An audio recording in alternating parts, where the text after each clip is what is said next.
आजकल की इस भागदौड़ भरी जिंदगी में हमारे रिश्तों की अहमियत कितनी कम होती जा रही है।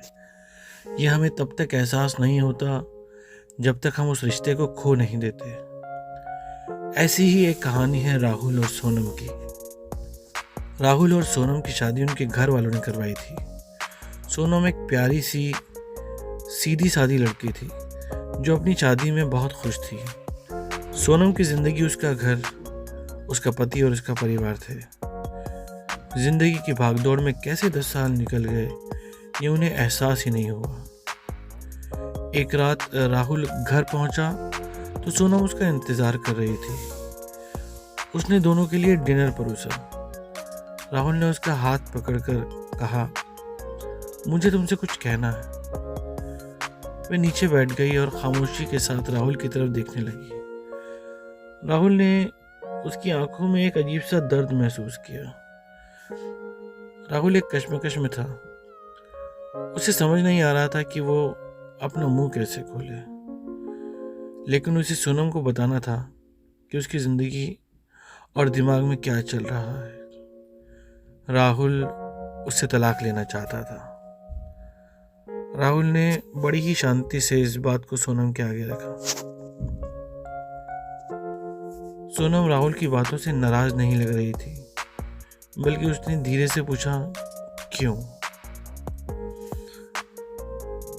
राहुल ने उसके सवाल से परहेज किया। उस रात उन्होंने आपस में बात नहीं की। सोनम पूरी रात रोती रही।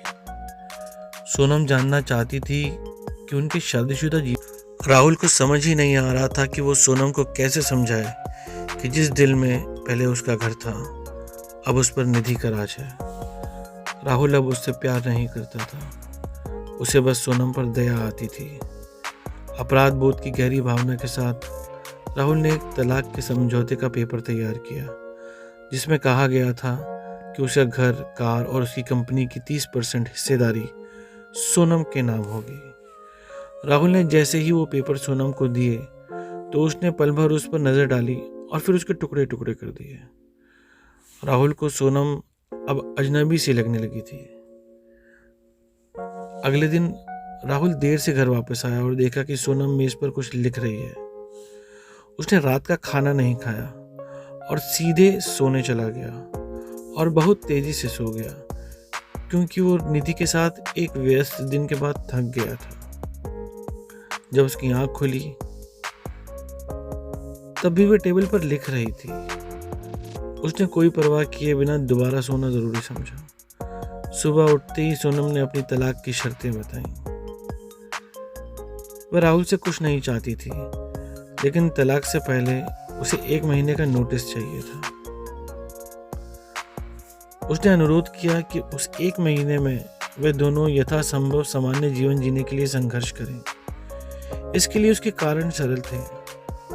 उनके बेटे की 1 महीने में परीक्षा थी और वह उनकी टूटी हुई शादी से उसे मेंटली डिस्टर्ब नहीं करना चाहती थी।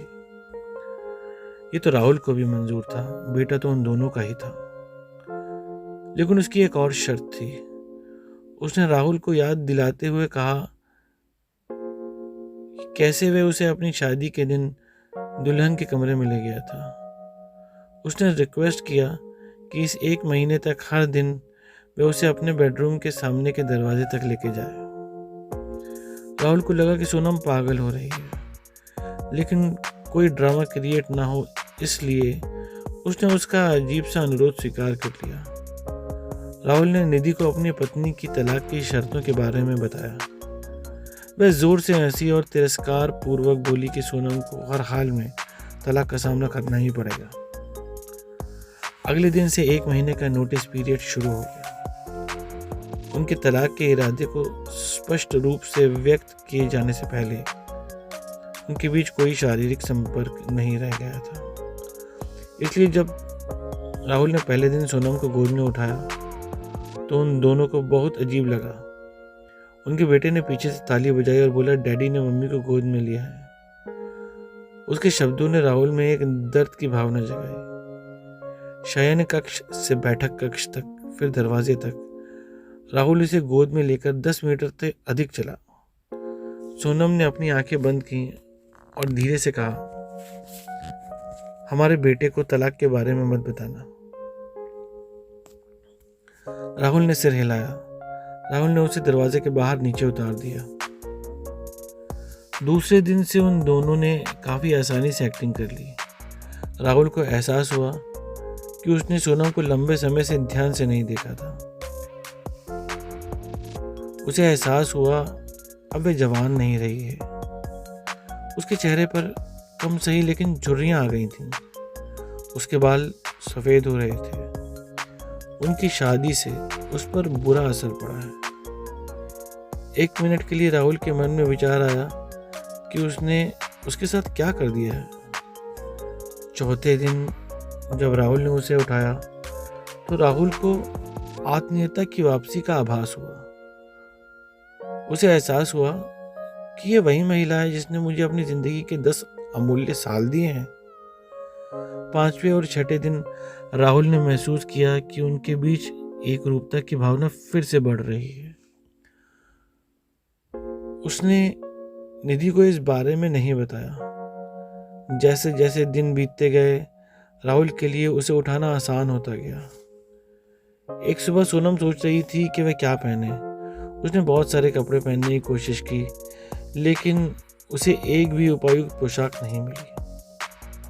उसने फिर गहरी सांस ली। वो बोली, मेरे सभी कपड़े बड़े हो गए हैं। राहुल को अचानक एहसास हुआ कि वह इतनी पतली हो गई है और यही असली वजह है जो वह उसे इतनी आसानी से उठा पाता था। अचानक एक विचार ने राहुल को अंदर से झकझोर दिया। सोनम ने अपने दिल में कितना दर्द और कितना दुख दबा रखा होगा जिससे उसकी ऐसी हालत हो चली है। अब चेतना में वह कभी इस बारे में सोच ही नहीं सका। उनका बेटा उसी समय अंदर आया और बोला, पापा, माँ को गोदी में उठाने का समय हो गया है।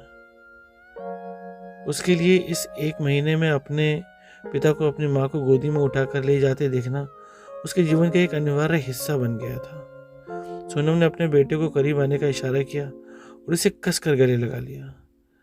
राहुल ने अपना मुंह फेर लिया क्योंकि उससे डर था कि इस अंतिम समय में वह अपना विचार न बदल दे। आखिरी दिन जब राहुल ने सोनम को अपनी बाहों में लिया तो वह मुश्किल से एक कदम भी आगे न बढ़ सका। उनका बेटा स्कूल के लिए चला गया था। राहुल ने सोनम को कसकर पकड़ लिया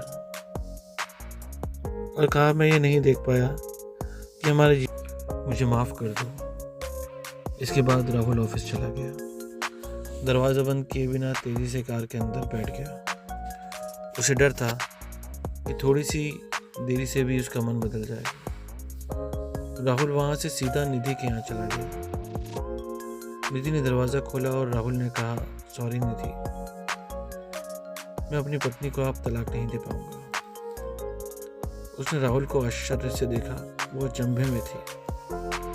राहुल बोला, मेरा वैवाहिक जीवन शायद इसलिए उबाऊ था क्योंकि सोनम और मैं अपने जीवन के छोटे छोटे पलों को महत्व नहीं देते थे।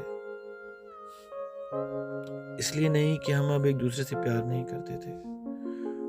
अब मुझे एहसास हुआ कि जब मैं उसे अपनी शादी के दिन अपने घर लाया था तब मैंने और उसने एक दूसरे से वादा किया था कि हम एक दूसरे का साथ तब तक नहीं छोड़ेंगे जब तक कि मौत हमें अलग न कर दे। ऐसा लग रहा था कि निधि अचानक शॉक से जाग गई थी। उसने राहुल को एक जोरदार थप्पड़ मारा और फिर दरवाजा उसके मुंह पर पटक दिया और फूट फूट कर रोने लगी। राहुल उसके घर से बाहर आया और अपने घर की ओर चल दिया। रास्ते में फूलों की दुकान पर उसने अपनी पत्नी के लिए फूलों का गुलदस्ता लिया। उस शाम राहुल घर पहुंचा, हाथों में फूल और चेहरे पर बड़ी सी मुस्कान लिए। सीढ़ियां चढ़कर जब वह ऊपर पहुंचा तो उसने अपनी पत्नी को बिस्तर पर मृत पाया। सोनम महीनों से कैंसर से लड़ रही थी। इस बीच राहुल निधि के साथ इतना व्यस्त था कि उसने कभी ध्यान भी नहीं दिया, ना ही कभी महसूस किया कि सोनम की परेशानी को।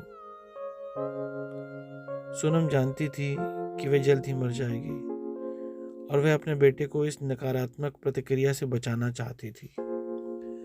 वह जानती थी कि अगर वो दोनों तलाक के साथ आगे बढ़ते तो उनका बेटा राहुल से नफरत करता। सोनम की वजह से उनके बेटे की नज़र में राहुल एक प्यार करने वाला पति था। अभी भी राहुल ने तो नहीं, पर सोनम ने अपना वादा आखिरी दम तक साथ निभाया।